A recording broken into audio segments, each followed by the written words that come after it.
күн қымбатты менің көрермендерім, сіздермен Сарыағаш тәттілері. Бүгінгі бағдарламада біз сіздермен қыстың қамын жаз ойла дегендей, қыста осындай кереметтей маринадталған қарбыз жейтін боламыз. Олай болса, жұмысымызды жасай отырып, қиссамызды баяндап отырайық. Бүгінгі қиссамыздың тақырыбы Жүніс пайғамбар қиссасы. Бір күні Алла Жүніс пайғамбарға: Мосул шаһарына барып, халқыңа иман үйрет, деп бұйырды. Жүніс шаһарға келіп, халыққа иман үйретуге кірісті. Алайда оның сөзіне ешкім құлақ аспады. Пайғамбар ел жұртына ренжіп, қаладан кетіп қалды. Жүре-жүре бір теңіздің шетіне ілікті. Кемеге мініп, сапарға шықты.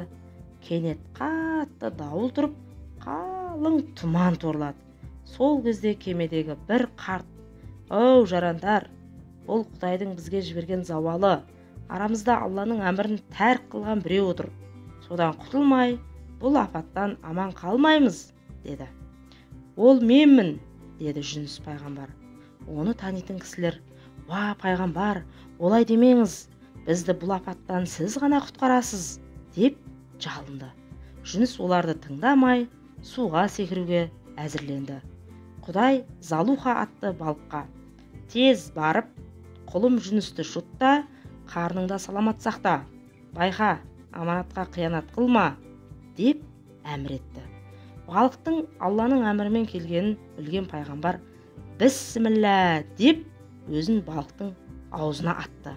Сол сәтте Құдайдың құдіретімен балықтың қарны мөлдір затқа айналып, сыртқы әлем айнадай көрініп тұрды.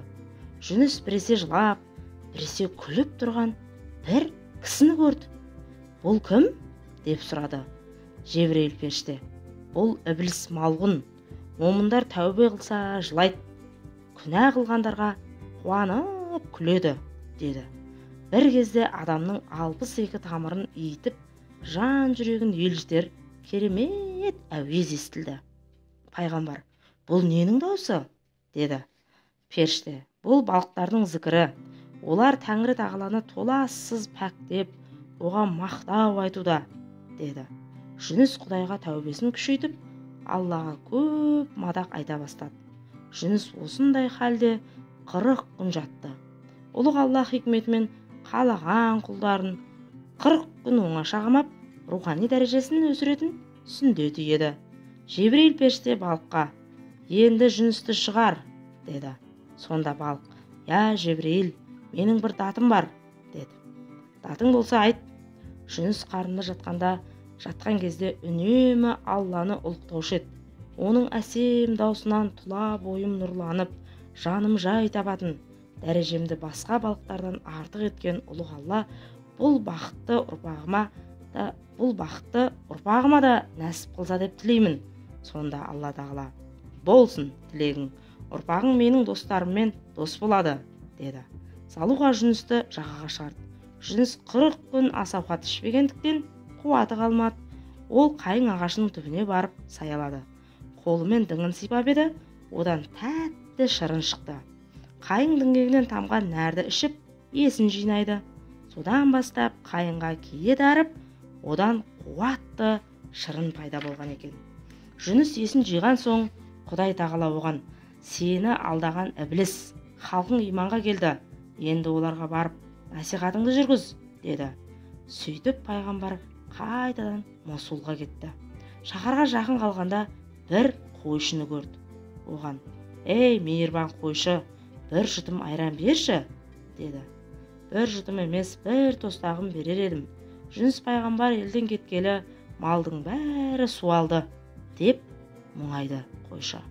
Пайғамбар отыра қалып, бір қойдың жонын сипап еді, сүт бұлақтай ақты. Оны мейірі қанғанша ішіп, қойшыға: «Бар, Жүніс пайғамбар оралды, деп сүйінші сұра», деді. Патша халықты ертіп Жүністің алдынан шықты. Оны алтын ерге отырғызбақшы болды. Бірақ ұлық болса да кішік болуды ұмытпайтын Жүніс алтын ерге отырмай шаһарға жаяулап кірді. Пайғамбар жұртқа рухани ілім үйретіп, мағыналы тіршілікке бет бұрды. Ұлы Алла Залуханың ұрпағына да зор дәреже нәсіп етті.